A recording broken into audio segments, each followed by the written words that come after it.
My name is Melissa Ash. I'm very pumped to be here today on behalf of the Bounce Coalition here with Kentucky Youth Advocates. I'm going to be talking a little bit more about Bounce, but before I get started, would love to just go ahead and give just a quick introduction for myself.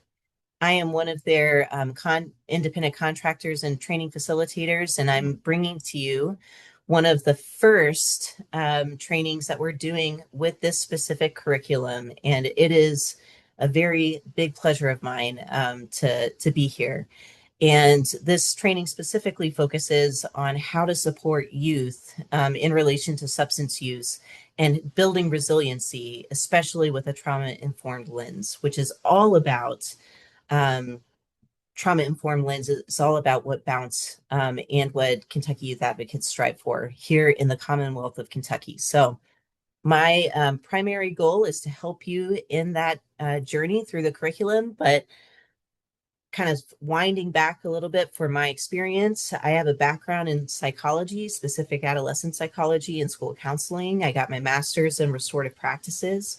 I love working in the community. I love working in nonprofit sectors. And especially in the last few years, I've really found a passion in working in higher education and young adults, trying to bring forth a sense of civic engagement and really striving to have some type of entryway and getting people engaged in their communities. So I love to be able to find connection and commitment in those areas. And substance use is something that is personally very tied to my background. My family has substance use all through it. I know many of us do, especially here in the Commonwealth. And it is one of those things that I honestly believe is very misunderstood and is very judged. There's a lot of stigmatism that I'm sure you all understand. And many times that judgment comes from misunderstanding and just this unawareness. So this training is meant to give a little bit more understanding to that topic, and also how can we apply some of those trauma informed pieces that we know about, and how do we support the youth that are in our area. And so hopefully we can have a little bit of that information brought to us through here. And so I'm really excited to be able to bring that to you. If you have any questions or anything that you want to mention throughout this training, we're going to go through a little bit of norms here in a minute. But before we do any of that, I want to make sure that you all know what's going on. And in order for us to do that, we need to take a little bit of attendance. So I'm going to ask for you if you could please use your phones to scan this QR code using your phone. And the way you do that, if you're unfamiliar with QR codes, is just open your camera and hold your camera up. You don't have to take a picture of this, but you just hold your camera up and allow it to zoom in and focus on this QR code, and it will pop up at the bottom and say, hey, this is going to link you to a website. And you click that, and it allows us to take attendance for our records. So that way we can keep track of how many people are in this. And the reason we do this is because this training is funded by a grant, and we like to be able to provide to that grant, the individuals who are supporting that grant, specific data, so that way we know how many people are coming and we can track that. So please take a moment. And while we go through this, I would love to go through some norms for us. So for me, as a trainer, I'm all about coming as you are. Please take care of yourselves. If you need to go to the restroom, please take a moment, step away, go to the restroom, get something to drink. That is all about, what you need to do to be able to show up. But while you are in this training, I love engagement. And I would love it if you are willing, and that's again, if you're willing and able to please turn on your camera so we can see each other and experience each other in certain moments of engagement. I would love that for us. And I have my Zoom window expanded so that way I can see faces, and I enjoy being able to do that, so that way I can see all of you while we go through things. So if you are able to do that and are willing to do that, that would be great. So I can see you all, experience you all as we walk through and we do some of our activities today. So that's number one. Number two, As we go through, I'm going to ask you to use your chat. I'm going to try my best to keep up and make sure that I'm looking through everything. But if I miss something, please feel free to raise your hand. And you can do that in that toolbar with Zoom. Raise your hand if you have questions as we go through material. It may be that I ask for us to put it in the parking lot so that way we can get to it later on. Or if we do have time, I will try to address a question a little bit later, if that makes sense. So please feel free to go through as we go through the material. We can stay engaged. Okay. And last but not least, this is meant to be engaging and fun and a learning experience. I'm here as a facilitator. That doesn't mean that I know everything. The way we are going to learn is from each other in this room. The people in this room, the combined knowledge, that is what we learn from. So the only way for us to do that is to engage together. And I am all about facilitating that space. So I can't do it alone. I have to be able to do it together with you all. And I'm so excited to be able to do it, to be able to bring this space so that way we can share amongst each other what we have learned in our fields, in our jobs, in our personal experiences. So just keep that in mind, that when we go through and I ask you some questions, if you have an experience that you want to share, mind you, we do have a time limit, but if we can share it, I want us to be able to share together. So, that being said, I'm going to go ahead and move on because we've had some time to get this QR code taken. And then from there, we will just keep plugging away. So, real quick, what does Bounce do?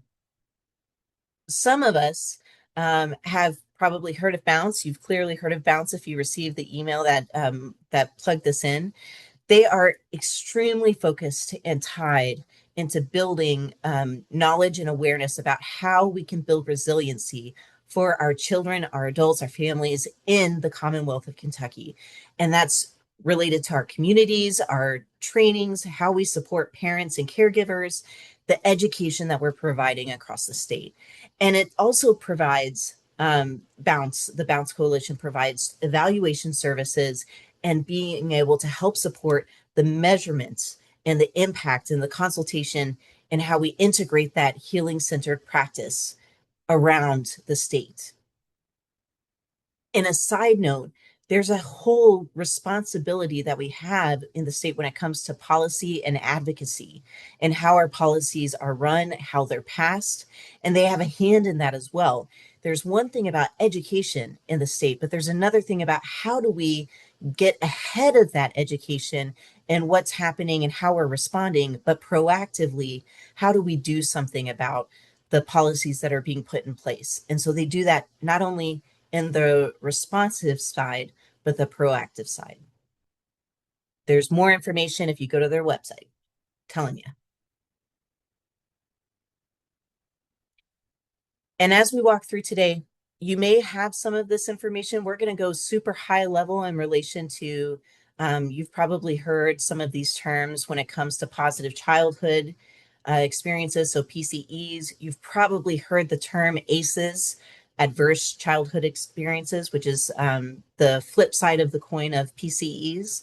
We're going to go through them really quick, just so that way we can make sure we touch on them. But then we're really going to get into what does that mean in relation to substance use? Okay. So, positive childhood experiences, we're going to define what they mean. And when you think about these, we're going to not only go through what we want to define for our learning objectives, we are going to describe those relationships. We're going to make sure we describe all of those aspects in relation to substance use and the impact on youth. But we're also going to talk about the risk factors and the protective factors as they pertain to ACEs and substance use in youth. And then we're going to talk about how do we address it? What are the demonstrated scientific approaches, the evidence-based strategies for talking to youth and discussing with them about substance use and building resilience and how they can approach it? Everyone good? Thumbs up? Yeah. Awesome. All right. Does anyone just quick um, give me a thumbs up or a thumbs down because I can see people on my screen. How many people have experience with ACEs and PACEs? So thumbs up if you have experience, thumbs down if you do not. And I'm just going to do a quick scroll through. Yeah, feel free to use your emojis if you have your screen off. Okay. All right, cool. That just gives me a little bit of an idea. Perfect. Thank you all. All right, so let's start with PCEs, positive childhood experiences. So you know a little bit about them. Unlike ACEs, adverse childhood experiences, they focus on the negative impact. We're going to start more with the positive impacts of things. These focus on specifically the positive interactions of the environments and of the relationships that kids have, right? So when you think back to your youth, your best friends, a favorite teacher that you had, the sports you played, the groups you were in, and those all of those connect and help promote a healthy well-being. So by fostering those supportive environments where children feel safe, you feel valued, you feel heard, you feel a sense of belonging, those all connect into those positive childhood experiences.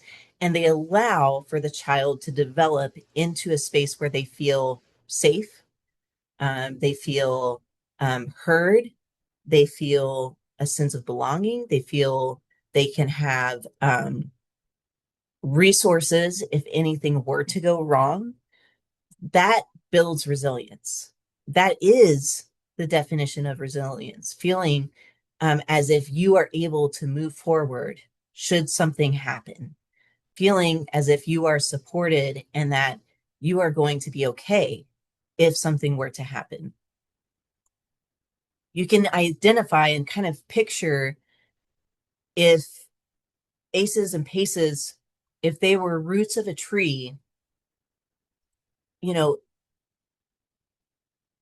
ACEs are more like the invasive parts of a tree that or the roots that are destabilized. They're not growing appropriately. They're tangled. They're growing above ground. They're essentially going to, if a storm hits, that tree is going to uproot and the tree is going to fall because they're growing into pipes or it's not planted in a way that is conducive to how that tree needs to grow. There are other things that are impacting it. But paces are, those roots are allowed to go deep, they're allowed to spread, they have the nutrients they need. There are things that are allowing that tree to have deeper roots, healthy roots that will allow that tree to withhold and withstand any storm that comes. This is why when you think of PCEs, they're associated with that improved health outcome that comes later on, you know? Okay. When you have, this is actually a study that shows that there are 7 PCEs that are specifically tied to physical and mental health well being.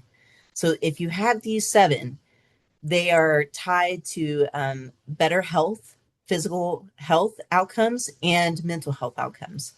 So if you just take a look, oh, I'm sorry, I got my slides mixed up.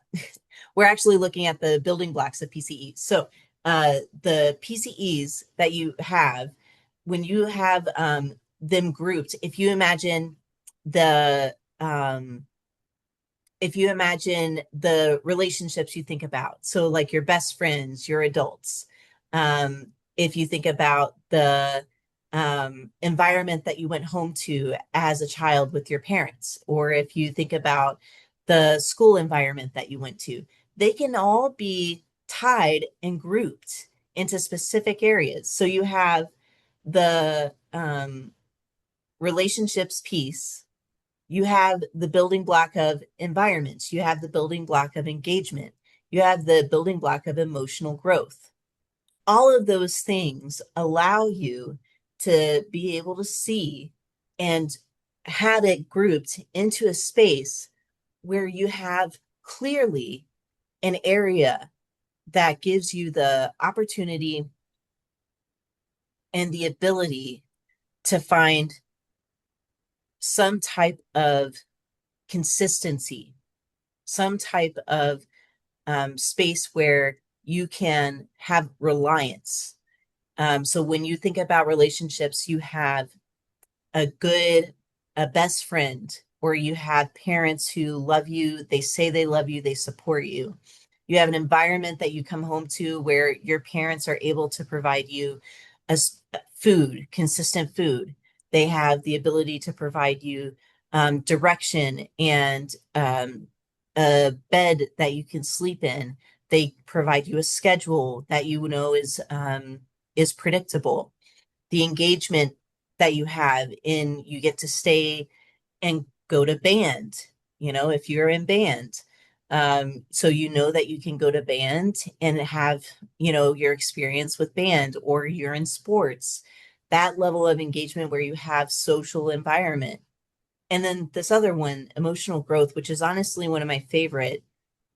You don't necessarily know it as a kid that this is a building block. But then when you take a moment and you look back, um, the times when you had things that happened and you didn't necessarily know that those were hard times. You knew that you were sad, but you didn't know that it was hard times. Um, when you had people who were there for you and you just thought that that's what happened, you just thought people would always be there for you. Um, those times, these four areas are what allow for that resiliency to start at a young age and then to continue to build expectations for us as adults and how to maintain resiliency. Any questions about the four building blocks? These are going to be kind of a theme as we go through. Can I ask, let's do just like a quick touch point in the chat. Which building block do you think is hardest to achieve? Whether it's a child or an adult, which one do you think is hardest to achieve?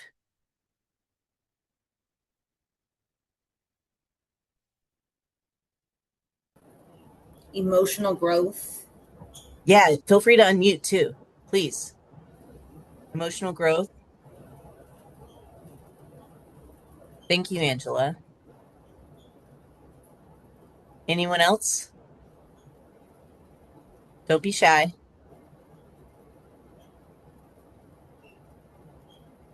Let's hear from two more people, please. Engagement. Thank you, Nami. Engagement, you said? Yes. And then Allie, did I hear you unmute? Yeah, in the chat, I had also said engagement. Ah, I agree.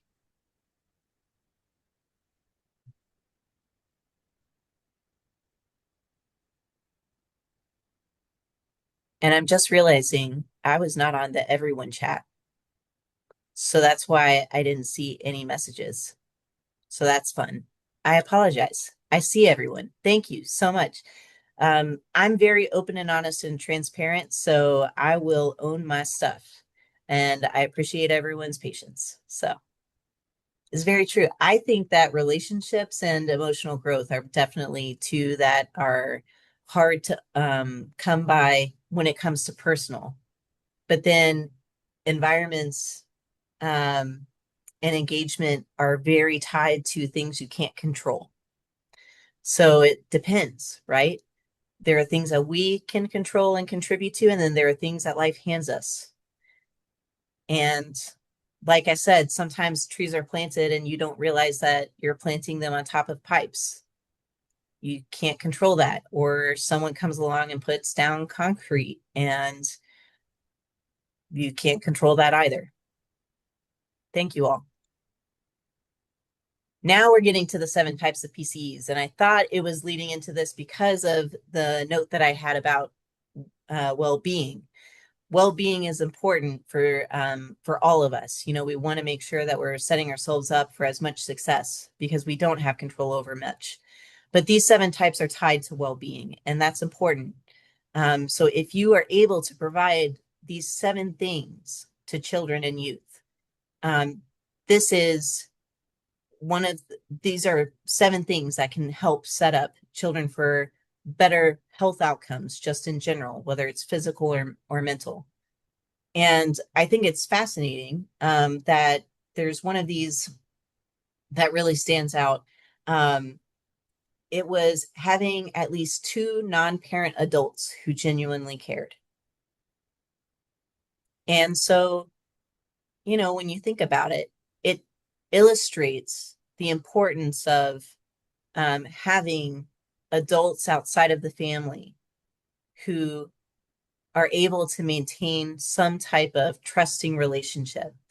And that's really what we're called to when we're working in the community. That's what we're here to do. That's what you're all here for. And that's one that really stood out to me out of these 7 types. There are some other examples of PCEs and protective factors. I just want you to take a moment to kind of look at these and observe. Really, as a community, we can prioritize the emotional communication with youth that we serve. We can encourage those conversations. We can encourage, them talking about feelings at home. We can model open dialogue. We can really start by asking our youth to open up at how they're feeling, talking with them about, what's going on for them that day, truly listen to them and their responses. But at the same time, we need to be able to support their growth into resilience and emotionally build their health through discussion. And that's one of those things that as you work with your youth, these are the areas that we can really touch on specifically. Now we're going to start getting into some of the heavier stuff. I'm going to ask you to hold on because the next few parts are going to seem really heavy and they're going to seem rough, but there's light at the end. I'm going to ask you to hold tight because it's going to be a little hard, but I promise it's going to get better. Okay. So, in order for us to talk about ACEs and trauma, we really need to define what that is. Trauma is a deeply distressing or overwhelming experience that can have a significant and lasting impact on a person's emotional, physical, and social well-being. What events might be traumatic in a child's life? Can anyone give me a couple examples? Feel free to unmute or put it in the chat. Death or divorce? Absolutely.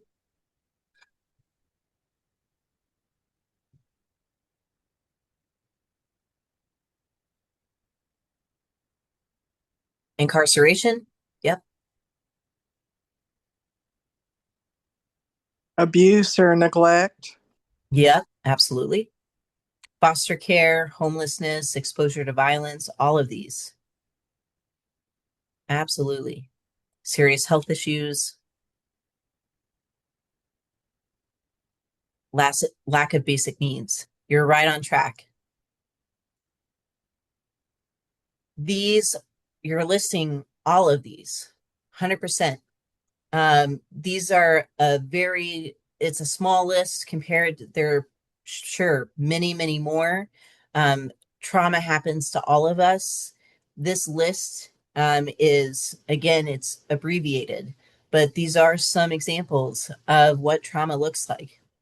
It's common, in a sense, that we've all had these experiences. They do vary. And it's one of those things from each of our perspectives when these happen, they vary in intensity as well. That's something to really keep in mind with trauma. And I don't know if you've ever heard about trauma trumping, but I'm sure we've all experienced those times where friends kind of try and compare traumas with ours, right?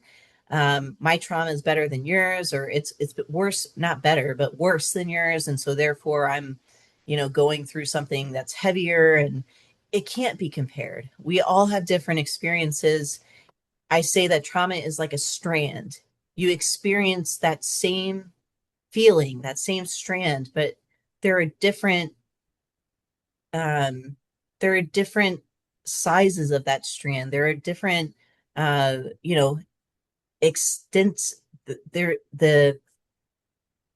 The ability to understand how severe something is only lies within ourselves and our own experiences. So it's definitely not exhaustive, and every person's experience is different.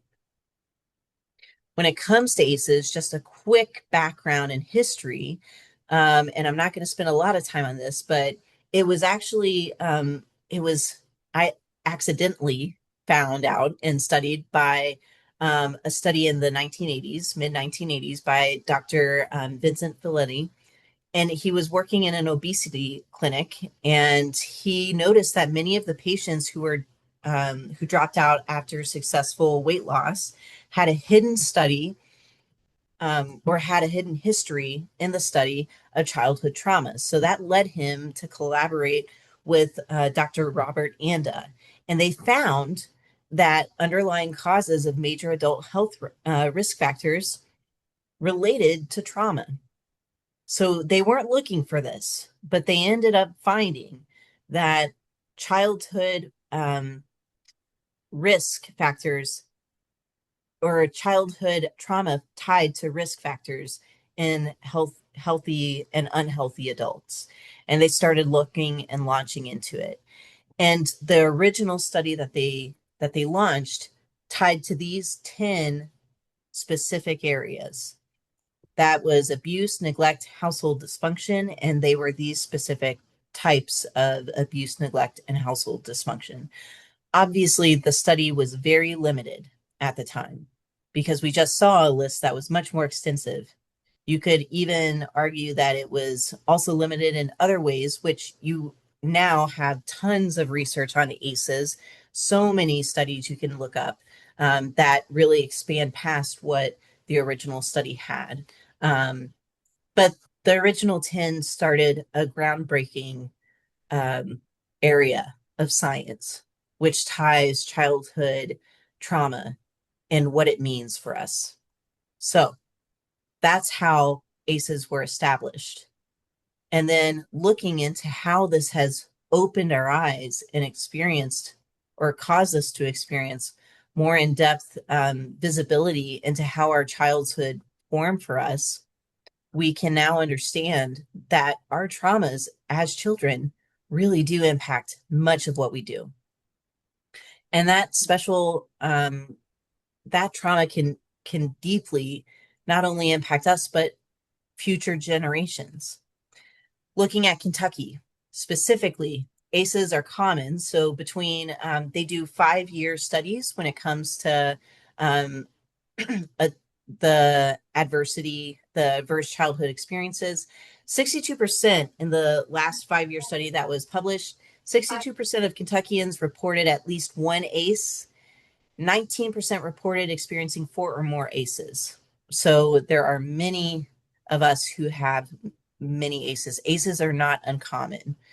So again, trauma is not uncommon. ACEs are not uncommon. They have lifelong effects of us. There are steps though, and again, this is that light at the end of the tunnel that's very close. It's closer than what we think. So we are trying to take steps on how can we address this, and we can address it right now. We're going to talk about how we can address it right now. We really want to be able to um, help young children who are exposed to 5 or more significant adversities in the first 3 years. They are 76% more likely to have delays in cognitive, language, or emotional development. That is why this deserves our attention. We need to be able to give this our time. They're a special kind of trauma. So we've talked about trauma, we've talked about how we go through it, but there are times where trauma, different kinds of trauma happen. We'll talk about the types of trauma in a minute, but this is intensive adversity, usually longer in duration. There are limited coping assistance opportunities. They happen before the age of 18, and there is a lifelong increased risk. So when we talk about lifelong increased risk, they are impacting a person in a lifelong significant way. The risks are um, important to remind or important to keep in mind, but that's not the destiny of the person. They can be addressed. When we talk about the types of stress that I just mentioned, so we talked through how, um, you know, ACEs are a special kind. We do have there, believe it or not, there's positive stress, and that means that it's mild, it's temporary, it's somewhere where you have significant support. It often improves your performance. So there might be some stress at work where you're down to the wire, you need to get a project done, but you have a team who is supporting you, you come together, you are able to get it done, and you have the ability to walk away from that in a better place than what you were prior. Then you have tolerable stress, which is where most of us live the majority of the time. It's moderate, it's temporary, there's ample support, it's significant, but it's manageable. And we know that that weighs on us. It's our daily grind, right? It's having to do our adulting, which is not happy things. We don't always enjoy it, but we are able to manage and we're able to find those times of relief. We're able to find those moments where we can breathe. But then we have the times where it's toxic, that toxic stress. And that's where the trauma of adversity comes in, or the adversity of trauma comes in. That's the intense, the prolonged, the limited or no support with traumatic with serious adversity outcomes. And again, you kind of look at this with the intense, prolonged, repeated, and unaddressed. The more that that goes, the more toxicity it introduces. That is when you're going to find your ACEs. So, what does this mean when it comes to areas of brain development? So, I'm going to do a little bit of a shift. I'm going to check in real quick, see how we're doing before we do this kind of like hard turn, because we're talking about trauma. And it's important for us to know how trauma works. And it's also important for us to know how brains work for adolescents in order to understand how these two come together. Any questions about trauma, the types of trauma, or ACEs, adverse childhood experiences? I'm going to give a moment. Feel free to unmute, raise your hand, put it in the chat.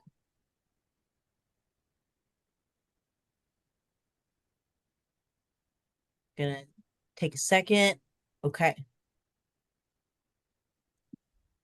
This next part, you're gonna feel like you're in middle school science, and I'm so sorry, but I promise it's gonna show you some pretty cool stuff. I promise. Promise it's gonna be okay. We're gonna get through it. It's gonna be fun. When it comes to adolescent brain development, who here knows about fun things when it comes to brain development? Anyone? I know that it seems kind of lame, but I love neuroscience.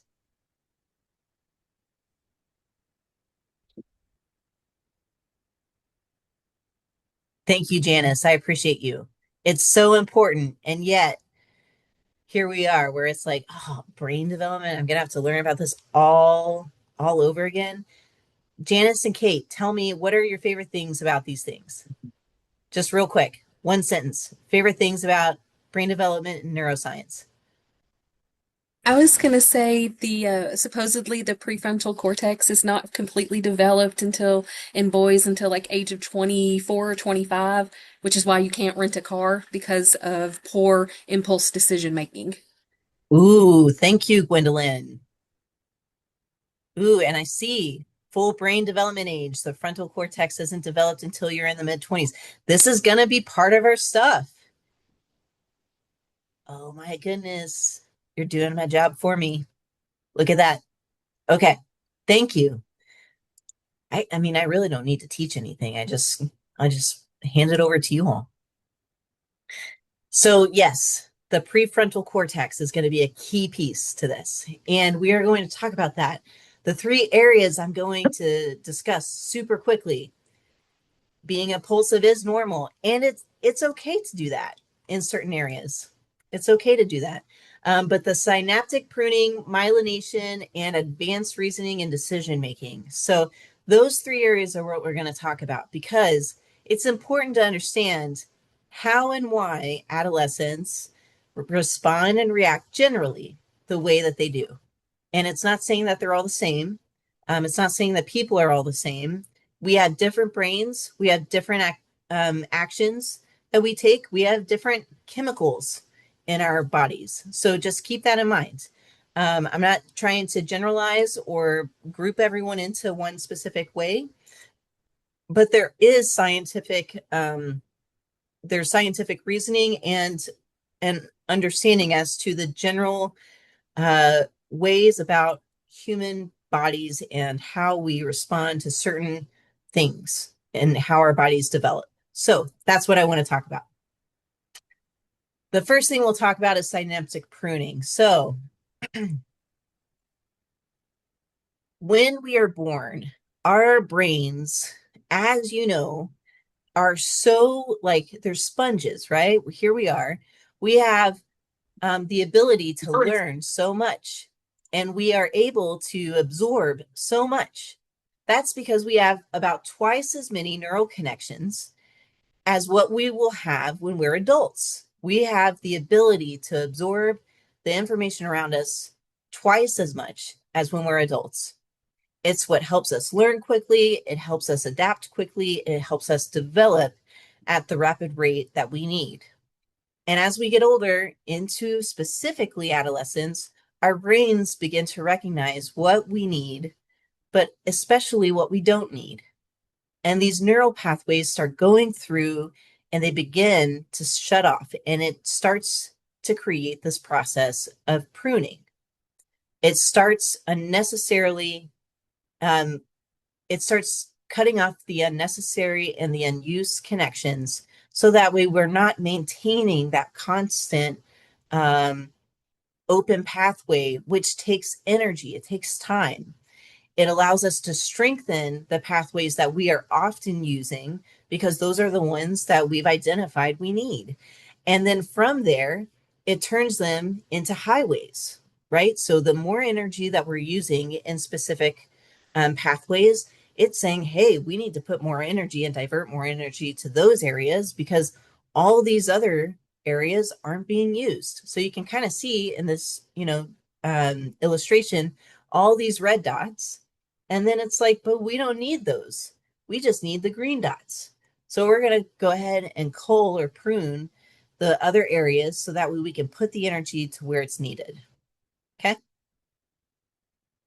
So that's one thing to keep in mind. It's looking for how to efficiently work, which takes energy. And it's also taking specific focus in our brains. Next up, myelination. I love a good myelination story.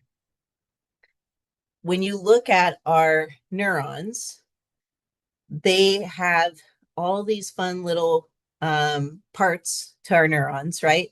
You have a bunch of different things like our dendrites and all the different areas in our axons. And I'm not going to get into that. What you need to know are the blue things that look like Tic Tacs. Okay.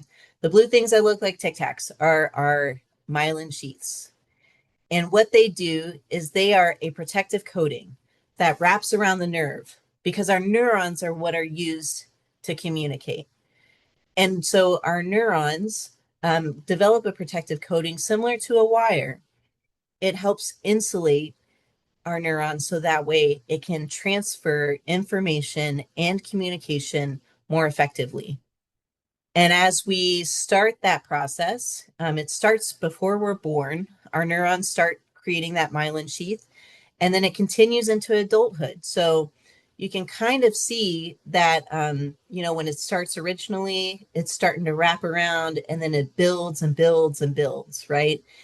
So it's important that we allow for that myelin sheath to continue to develop, because the thicker that insulation for that wire, the better the connectivity. I would love to see, just from a raise of hands, how many people have bought a phone charger from Temu? Anyone? Anyone bought a phone charger from Temu? I know people have done it. They've been desperate.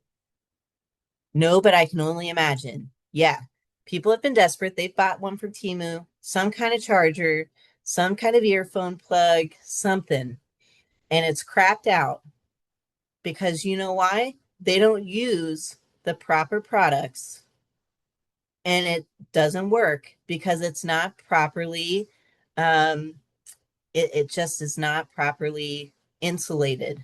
They have poor parts, they have poor connections, and it's just not good material. And then you finally, after you bought your Temu or Wish, maybe I should say Wish, because Wish is also just as bad.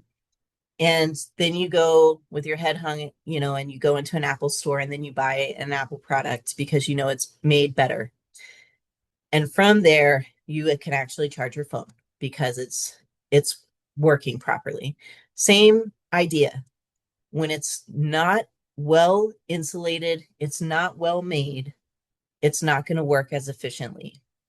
With our myelin sheaths and myelination, if it's not supported, our neurons are not going to communicate the same way as if it is well made and if it's well insulated. All right, everyone's still with me. Promise, middle school science is almost done. I promise. All right, I'm going to play a video. I'm going to ask for those who are on camera to please, once I play this video, give me a thumbs up that you can hear it. It's going to be a quick video. I promise it's not long. Okay, here we go.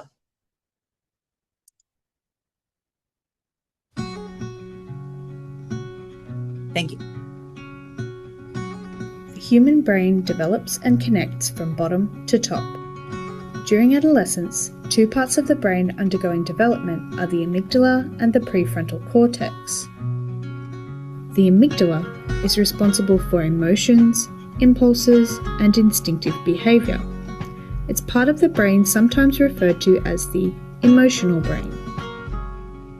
The prefrontal cortex is responsible for executive functioning. Things like problem solving, decision making, planning, and the use of judgment. It helps us think through the consequences of our actions, inhibit behaviors, and allows us to focus on long-term goals. It is the part of the brain people often refer to as the thinking brain. Our prefrontal cortex is one of the last parts of the brain to fully develop. This usually happens by our mid-20s. The amygdala, on the other hand, develops well before the prefrontal cortex. So adolescence involves a period where these two parts of the brain aren't fully connected to one another. Because of this, a young person's decision-making and problem-solving abilities are more heavily driven by the amygdala, the emotional brain, rather than the prefrontal cortex, the thinking brain. This is why adults can sometimes see young people's decisions as impulsive, poorly thought out, or driven by emotion.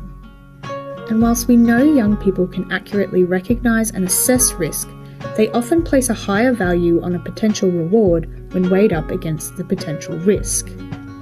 Although this might sound like a bad thing, this is actually a pivotal part of growing up. Through risk-taking and trying new things, young people are getting a chance to test their ideas and learn by trial and error. This is helpful in moving towards independence. It is how we as humans develop, learn, adapt, and grow.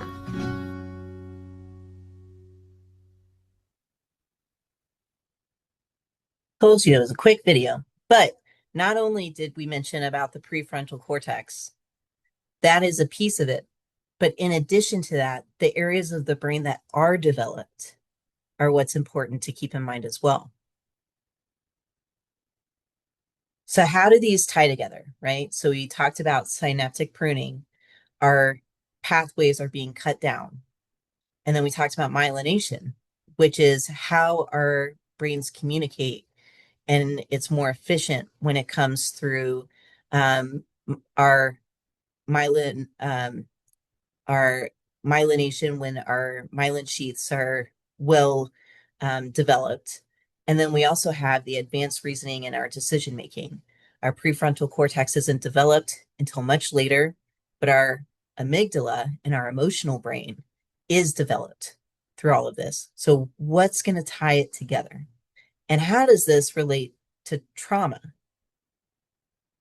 The reason why I wanted to tie all of this and show all of this is because how our brains are impacted by trauma and substance use is extremely important, because these three things, when they're working in a healthy youth's or adolescent brain, are difficult just plain for an adolescent who is fully supported, who has those 7 PCEs, right, that are going to be set up. It's difficult for them just baseline. Then you add adverse childhood experiences and trauma, and the areas that are impacted, which we'll talk about very, very soon. The areas that are impacted are extremely debilitating. The areas that are impacted with substance use are extremely debilitating. And then if you have both, it's almost catastrophic at how it looks. So let's dive into that. We already talked a little bit about these 3 areas. This is just another view, right? So when we look at decision making and the adolescent brain, so when we talk about addiction, any addiction, whether it's substance use, alcohol, they involve similar areas. We talked about the prefrontal cortex. We talked about the amygdala already. You'll also hear about the basal ganglia, which is the rewards and motivation. Makes sense, right? Forming habits and behaviors. We're also going to look at a scan, because I'm a very visual person. I like to be able to see it. And this is why it's important for me to be able to say, like, well, what does this all mean? I'm going to show you a scan next, and it's going to show a scan relating to toxic stress in a child, okay?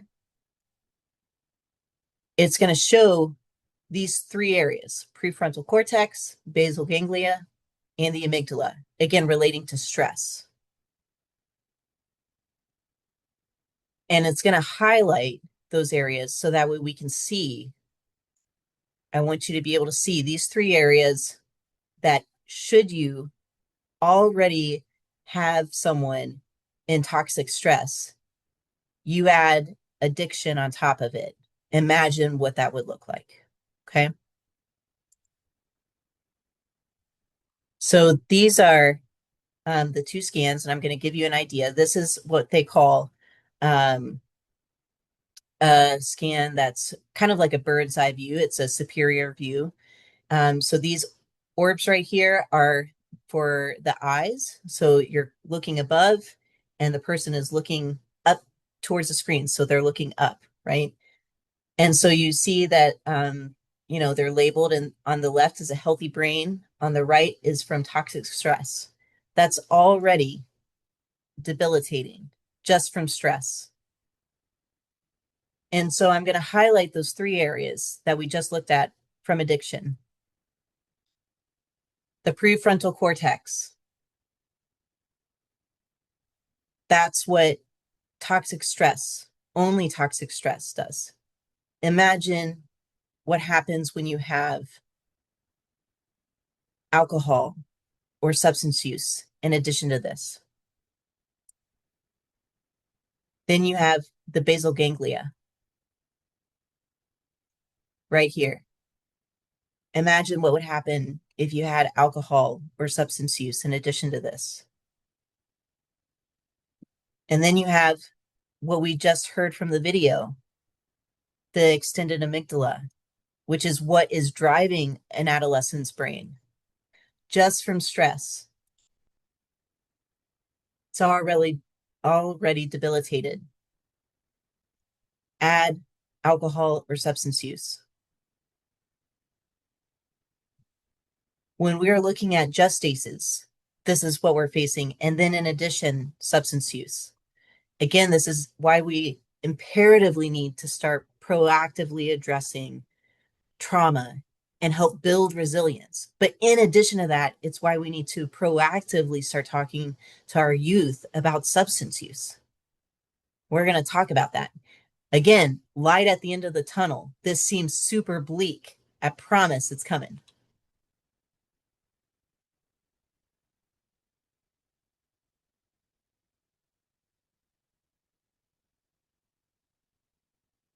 So when we look at this, I'm about to throw a lot of stats at you. I'm not going to read off everything, but I do want to highlight a few things. When it comes to ACEs and substance use, it was estimated 1 in 4 children under the age of 18 lived with one or more parents who had substance use disorder. That's where I was talking about ACEs not only affect you, but can affect further generations. I also want to highlight evidence suggests drug behavior and attitudes by 8th grade can have long lasting consequences years later. So, how children view drugs and alcohol by 8th grade impacts their usage in high school and beyond. So, whether they view that it's okay, whether they view it's okay for themselves or their friends or as adults, that view alone impacts how they use. And that came from a really interesting study. And we have resources and everything like that we can, definitely provide you. The second most common ACE reported in Kentucky was household substance use at 31%, with divorce ranked at 32%. So it was really the top 3 were divorce, household substance use, and then emotional abuse. So it's a big impact across the state. Here's some other information here. Again, when it comes to 8th grade students, and again, their attitudes towards things, alcohol is a big one, and vaping, cigarettes. They had no idea about fentanyl. They didn't know that fentanyl was being mixed with drugs. So there's a lot of education and awareness that can be built. These are some other things. Children with parents struggling with substance use disorders. You can imagine what is going on in their lives. And I just want to point out that ACEs tend to correlate. So children with parents struggling with substance use disorders have low socioeconomic status. That's an ACE. Struggle with more academic, social, and family functioning. That's an ACE. Experience mental and behavioral health disorders. That's an ACE. Develop SUDs themselves. That's an ACE. So it is extremely important that we begin that proactive and that we know how to respond when we experience these things. Here are some other risk factors that we know of. And again, I think that you all are familiar with what we see in children when they come into us. You know that these things are around, and you can pinpoint when a child, especially if a new youth comes into your programs, your whether it's education, whether it's community based, if you have a parent who's not monitoring them, they are more likely to try substances because they're not being monitored at home. You know this. So these are, again, just reaffirming some of the key pieces when it comes to substance use. So our call to action. This is the big um, light at the tunnel, right? Um, and thank you, Christina, in the chat. She said fentanyl laced vapes is a critical awareness point for teens and the young people. There are so many things being laced with fentanyl, and it is extremely dangerous. It is to the point where the community, it, the creativity that's happening with fentanyl is just, it's sickening. Any awareness. There are so many opportunities to get connected with local health departments and with community-based support to get training. So if you can, please do that, because the awareness is just not there with our youth. They are very unaware of the dangers. Okay. Before we get to the call to action, any questions that you have about um, the the science that we just showed? And I'm keeping an eye on time. We're still going to have time to do some of our more fun things at the end, but all right, I'm going to keep powering through. Our call to action. We're going to talk about these three areas real quick. And the first one is one of my favorites because, as you know, I'm very excited about neuroscience, but neuroplasticity. And if you haven't heard that term, I want it to become one of the things you love too, because it is awesome. Neuroplasticity is real, and we're going to dive into that. Understanding the protective factors and how to have the conversation. So you may be thinking to yourself, this is great, but what do I do with this information? How do I even bring it back? And I want to be able to foster a space where maybe we can have that discussion and we can go through some activities on how you can bring it back to your specific program. And then we're going to go through some of those activities with applications and hands-on approaches. So let's dive into what that means.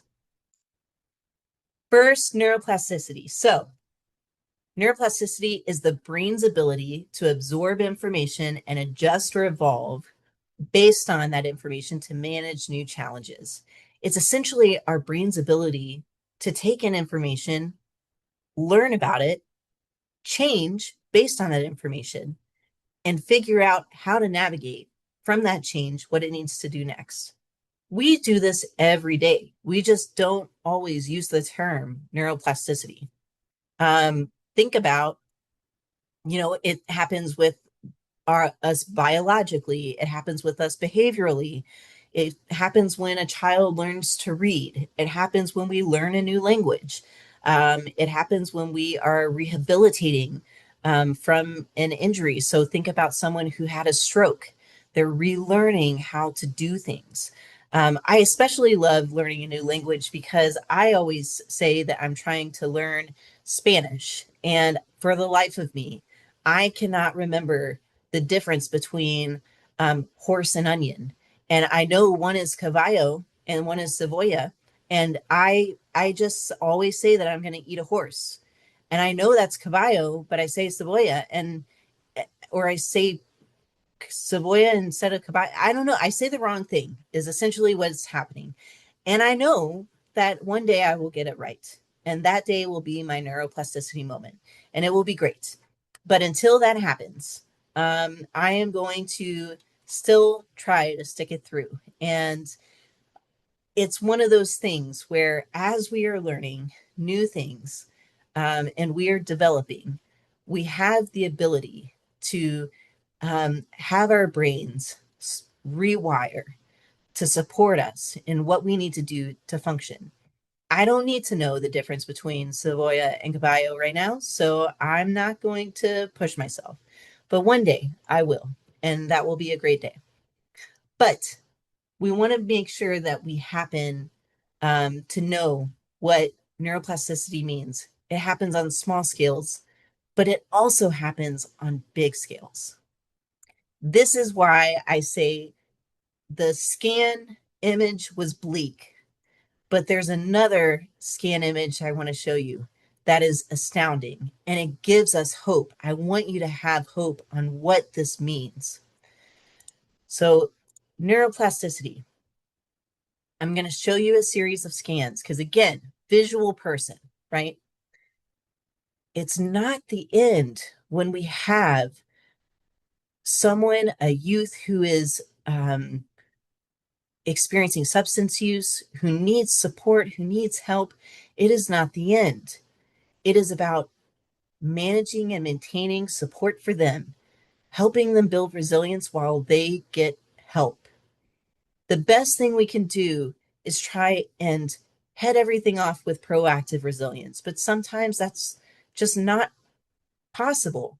So the next thing we can do is get them the resources they need. This set of scans is going to show you the progression of a study of a person who was utilizing methamphetamine. This study shows brain scans of specific areas of the brain in relation to a healthy person's brain. So this is a healthy person's brain. The next scan shows what an active meth user's brain looks like in comparison to that healthy user's brain. Very different. And I think I forgot to mention to you last time, but the coloring is showing action in that brain, in that MRI. So they're looking for a specific area of the brain. That's why only one specific area is lit up. And so you can see that this healthy person's brain has this specific action, and the active meth user's brain does not. But then we're going to look at that same meth user's brain at 1 month abstinence. And that's looking pretty good. And then I want you to see it at 14 months abstinent. And that's neuroplasticity. The brain is able to rewire and build itself. It is possible.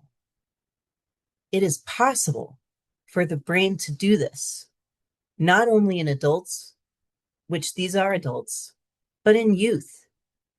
There's a wonderful pediatric neurosurgeon and neuroscientologist. Her name was Karen Pape. I highly recommend it. She wrote a book called The Boy Who Could Run But Not Walk. She also has a TED Talk. She's fascinating, wonderful. She's all about neuroplasticity in youth. But it is possible for people to be able, whether it's trauma, whether it's substance use, it is possible to build that capacity, that damage that is done. It's possible to build that back up. And that is built through resilience. It is built through support. It's built through therapy and access to the right resources. And this shows it. I get so excited about neuroplasticity. I don't know if you could tell. Now we're going to talk about our protective factors. So when it comes to protective factors to build resilience, how can we look for ways to support our families and our youth in our communities? Parental resilience. Are there ways that we can support parents of our kids? getting them connected to resources that can support them, making sure that there are social connections, making sure that there's knowledge for parents to have relating to child development and how to parent. There are so many young parents out there, and it's not that they don't want to parent correctly, it's just that they don't know how. Concrete support in times of need, having them have resources, social and emotional competence of children. Children are tough, especially if you don't have them, right? And then all of a sudden you do have them. It's tricky. How to have the conversation. What do you do, right? What do you say? Speaking to youth about substance use, it can be tough, it can be awkward, it can be difficult. A lot of times they're smart alecks and they will let you know it when things are not, when you are addressing things they don't want to talk about. You want them to be open and receptive as much as possible. So here are some tips. You want to keep the conversation short. You don't want it to become a dialogue. You don't want it to become, you lecturing them. You want it to be something that's short. Small, short conversations are better than one large conversation that you give to a kid. Okay. You want to lead with curiosity. You want to make sure that you are expressing to them that you want to hear their thoughts as well. It's not just about you imparting knowledge to them. You want to engage with them. You want to stay open and let them know you want to hear them and their thoughts. You want to give yourself grace because it's okay if you don't have all the answers. And there's a lot of stuff out there that has not been around for a long time. Things were not laced with fentanyl for a long time until recently. And we did not have some of these combinations. There's a lot of stuff that's out there. So it may take some learning. And most importantly, this is one that I really want to hit home. Too late is better than never. So you may feel like this is coming up late. It is about having the conversation with youth about drugs and alcohol, even if you suspect that they are using. It does not matter where they're at. Show that you love and support them. It's better than not having the conversation at all. Let them know that you care about them. Let them know that you're having the conversation because you care, because you want what's best for them. You want them to be healthy. You want them to be happy, and that you want to be there for them. This is a really cool app that I want to be able to show you real quick. It's from the Substance Use and Mental Health Services Administration.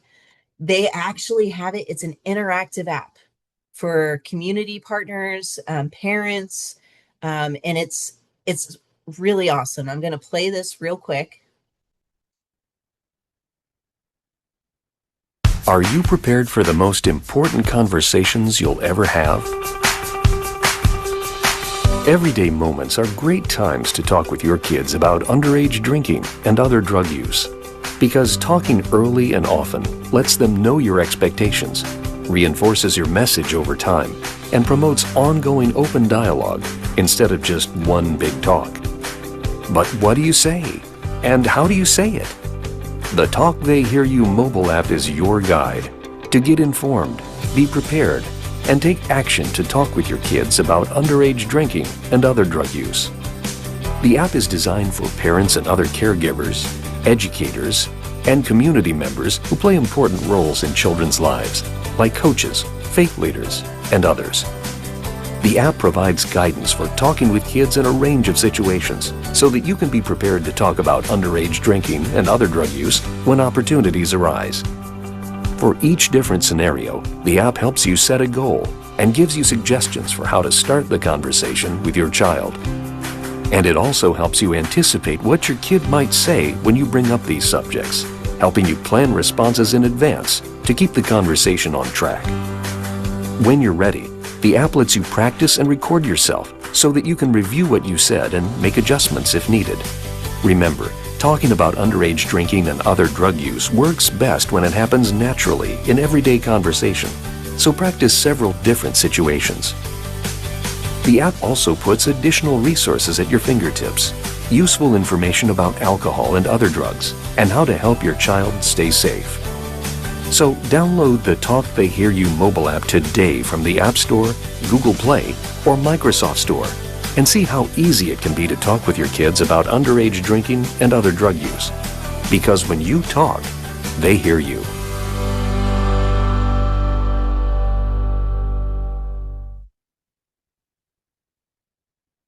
All right. It's a really helpful, and this specific website, if you haven't heard about SAMHSA, um, they're great to have for many, many resources. So highly recommend them. Again, wonderful, um, wonderful resource to keep in mind. So with that, we're going to go on to the final way that we can bring this home, and that is with an interactive experience of proven applications relating to, and we're going to tie it back to our hope building blocks. So remember, looking at our relationships, our engagement, our environments, and then our emotional growth. But before I do that, I want to ask, are there any questions of the information that we just went through? We're going to have about 10 minutes of that activity, and then we're going to wrap it up and see if there are any questions afterwards.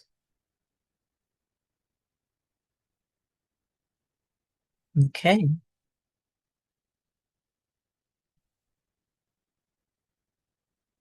All right. I'm just going to stop sharing for a second and see.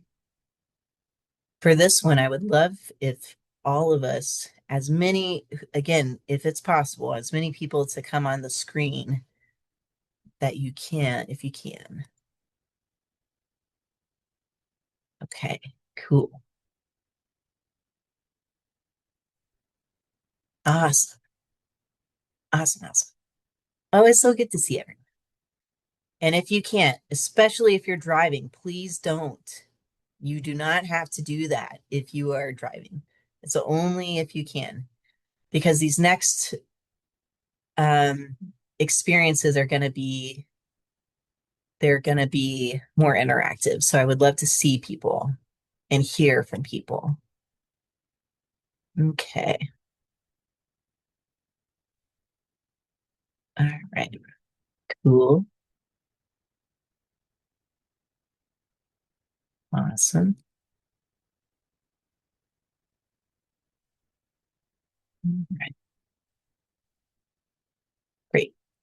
Okay. So I'm going to share my screen in just a minute. And what we're going to do is look at, there are going to be the 4 different building blocks, and we're going to launch a poll in just a second. I want you to be able to see them, but there are activities in each one of those 4 categories, and you're going to vote on which ones you would like to do. And we're going to take a couple of, I think we're going to take one from each category for us to try and complete. And I'll keep an eye on time, but I would love to be able to get through as many as we can. These activities are specifically around ways that we can help build resilience. So some of them tied directly to substance use, some of them tied directly to ACEs, but they also just allow us to connect. Again, more into those 4 building blocks. So dealing with relationships, environments, engagement, emotional growth. And then there's also a 5th one, which are just other tools, which are helpful in building resilience. Okay.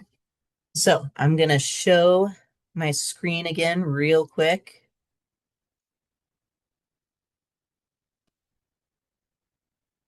All right. And then if I could have the wonderful World of Bounce Coalition teams share out that poll, that would be amazing. All right, feel free, just take a look, see what you would like to vote on.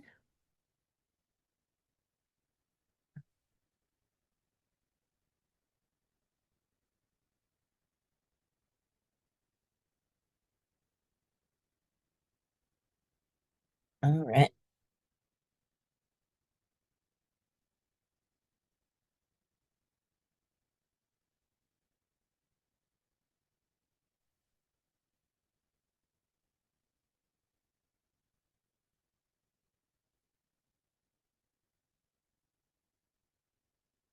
Cool.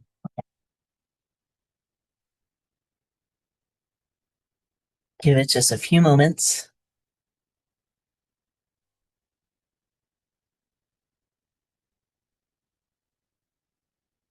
All right. Gonna give you a countdown to get your final votes in. 5, 4, 3, 2, 1. We're gonna end the poll. Great. Okay. I'm gonna share the results out. And so it looks like we're gonna do talk, trust.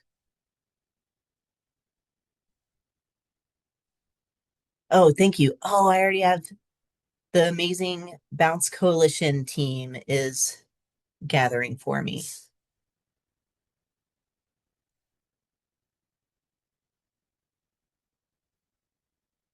You all are awesome.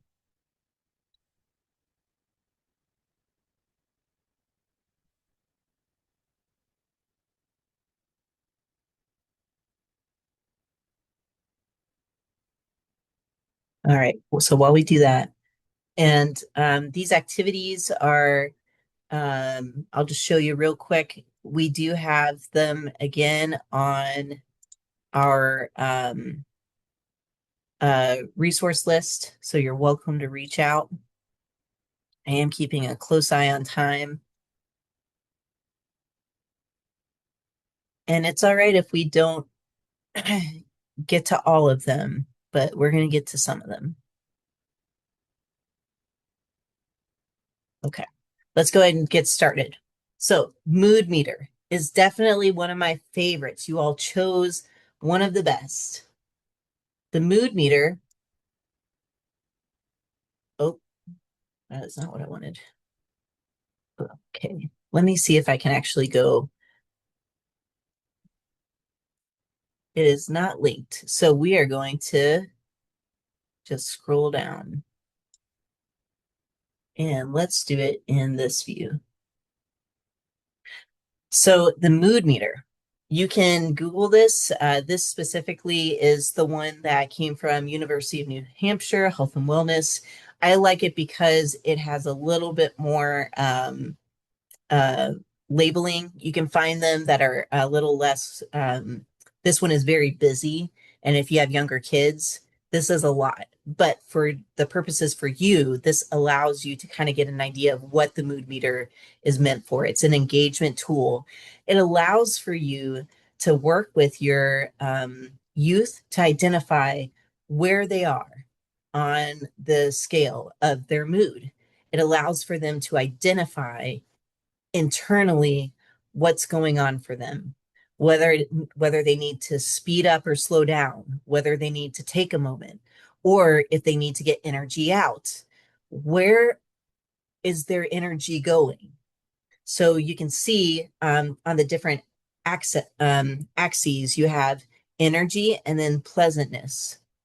And you can use this and utilize the mood meter to identify, hey, so in terms of how you're feeling, would you say you're low energy or high energy?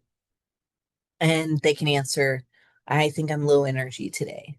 And then you could say, do you feel like you are low pleasantness? Do you feel happy or high pleasantness? Do you feel happy or unhappy? And then you can give them the specific color, right? So you can have these cut out there's so many ways you can use this. And then they can choose a word from that. There are versions of the mood meter that are simplified. So, you have on here disgusted, glum, disappointed, discouraged, apathetic. There are some versions of these words that are not going to be conducive to young kids. But there are some that are conducive to older adolescents and young adults. So there are so many ways you can utilize this.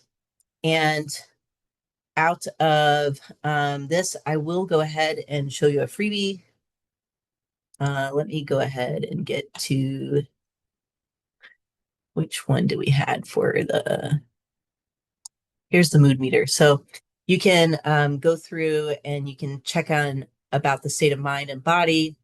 You can talk about evaluating emotions, good and bad, decrease judgment, open opportunities to listen and learn. So that way they can respond in a way that's kind to themselves and move towards self-awareness, motivation, and wellness. It pairs really well with see if I can find it,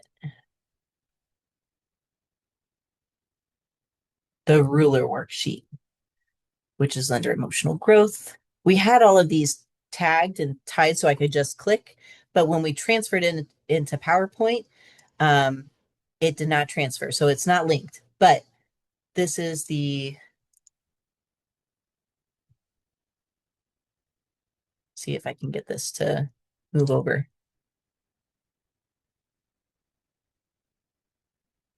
Yeah, it's not going to move over, but that's okay. The ruler worksheet is also a really amazing thing that you can use paired with that. So that's one example. Next, we're going to go to our talk, trust, feel, repair, which is right under here. This is something that you can definitely focus on in relation to how you're cultivating your spaces, in relation to how you connect with your youth. You want to aim to create a space where you can have a space that they feel comfortable talking, trusting, feeling, and repairing in that space.